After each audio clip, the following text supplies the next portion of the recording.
bonjour, na balani nyonso ya la pure rejeté bisika nyonso beaucoup tisami vraiment so eza mbalano ya liboso au kota la kati ya site se connecter dans la pure rejeté. Je vous en prie, cliquez sur s'abonner et ko sala biso kitoko makasi masolo mboka lelo tel que est titré que conclave et à Genève grosse déception.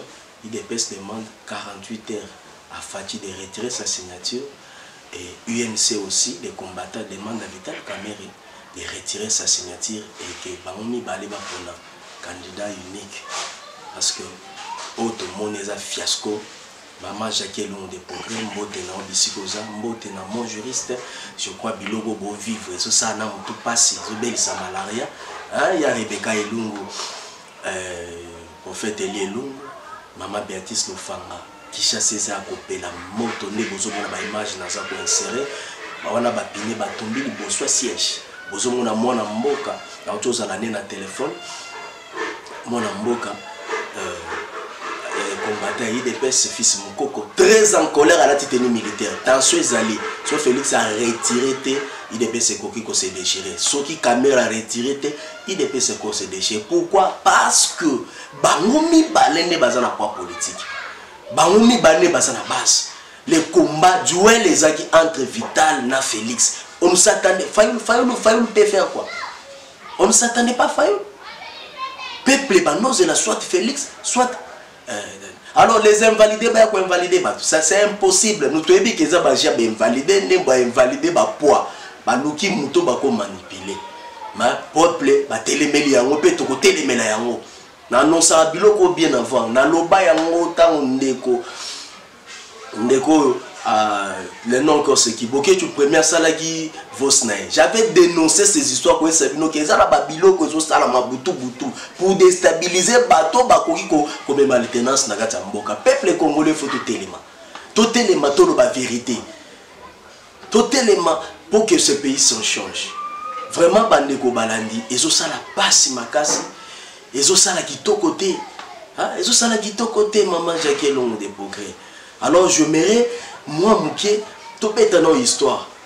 Tout ça on a histoire pour comprendre que makambo ezo sama na mboko za malamte.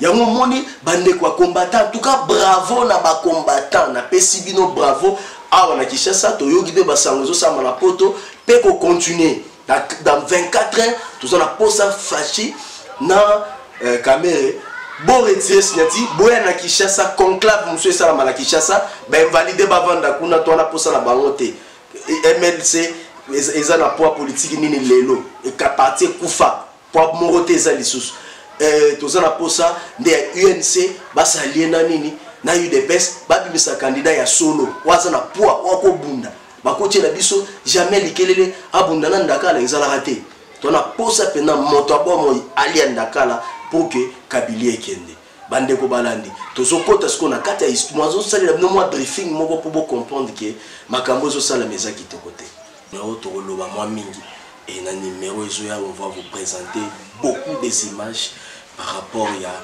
cette grosse déception. Ah maman Béatrice Lofanga on était là que Mafumbe Yozolanda kuna na Bristol. Je crois que vous étiez aussi également d'ici ensemble avec nous. Pourquoi nous disons grosse déception? Nous avons titré grosse déception. Le choix des Fayoul, c'est une grosse déception. On se pose la question, véritable opposition, c'est quoi? Bandeko Balandi. Makambo et Bandi Boete. Nazozong Sabino moi moukie sima. Dans Ndeko Kabila Lobakita, tokene na négociation.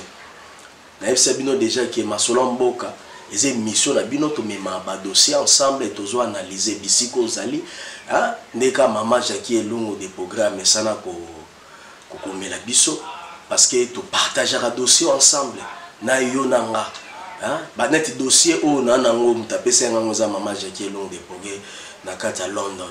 Vi réaction ya poto ya Kinshasa ya monde entier.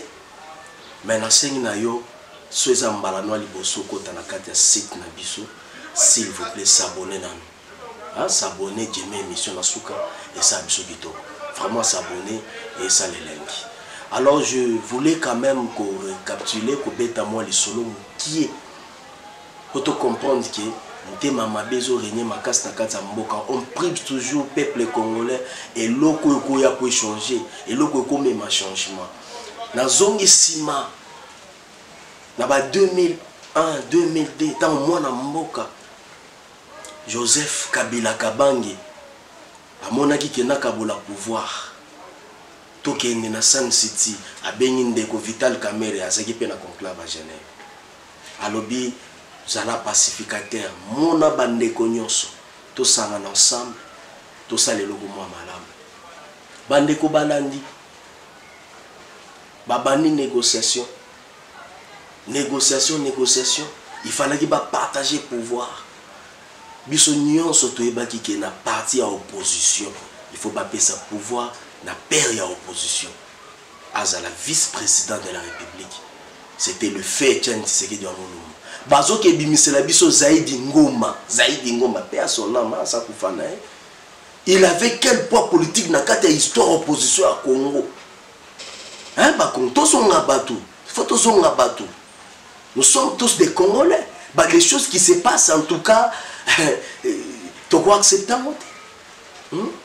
c'est inacceptable pe to ko accepter yango te biso tozaka na ngambo ya vérité tolobango na sali be monsieur belé boyebi ya politique ba posanga ba question ko ba mais yo za na ngambo nini je resterai toujours na ngambo ya vérité bon comprendre pourquoi on a bien tika na ngambo ya vérité tant on lobela likambo ya conclave au salama mais tozonga na histoire to mona kinanu avant nanu kutu bakabola pouvoir équitablement.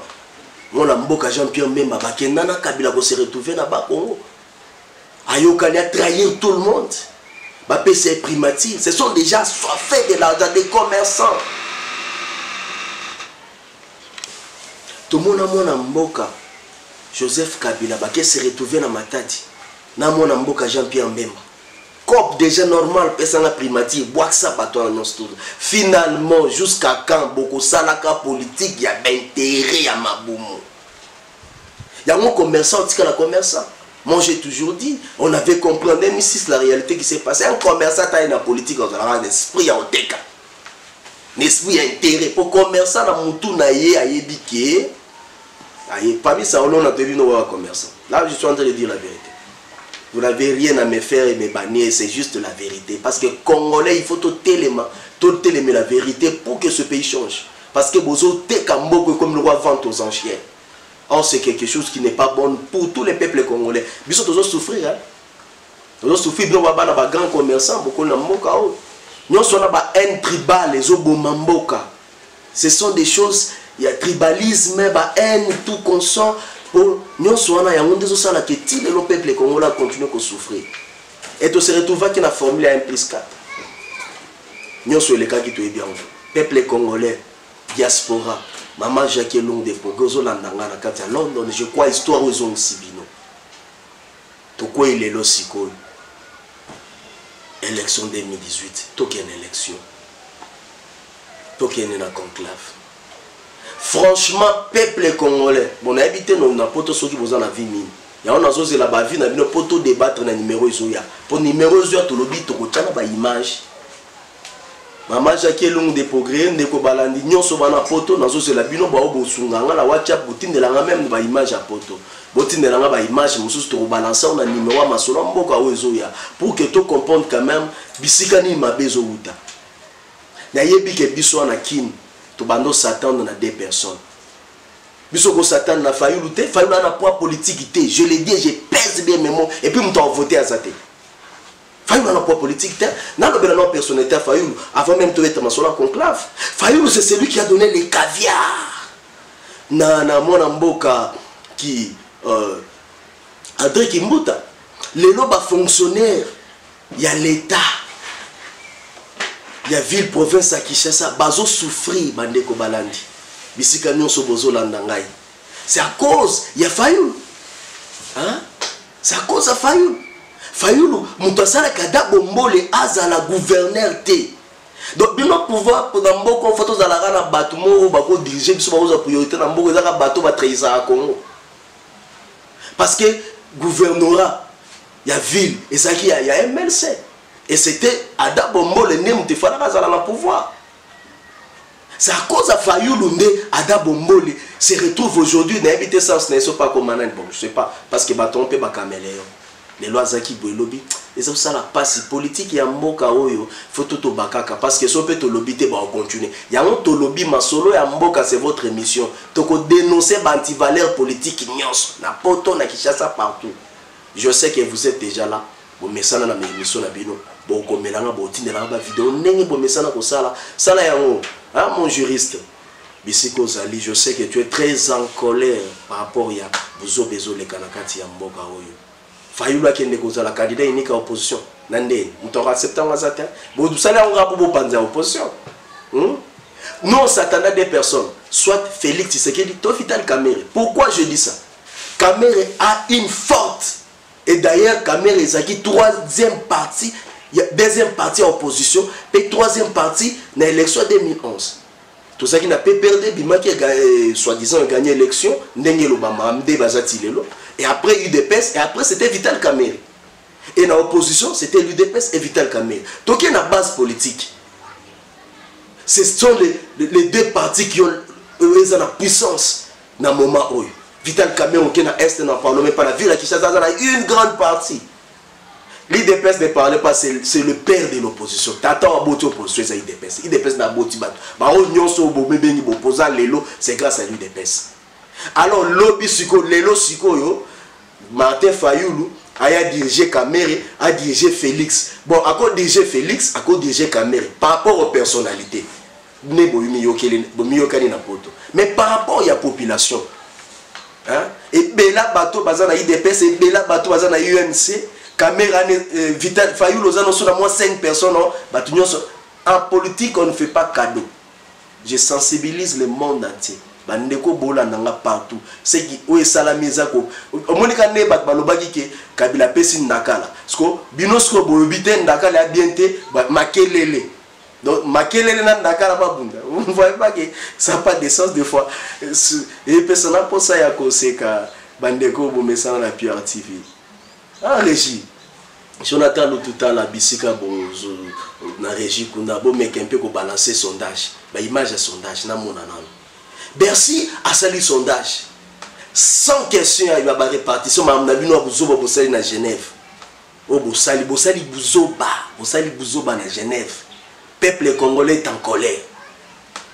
Babimisi Félix Tshisekedi, 36%. Là, c'est les États-Unis d'Amérique.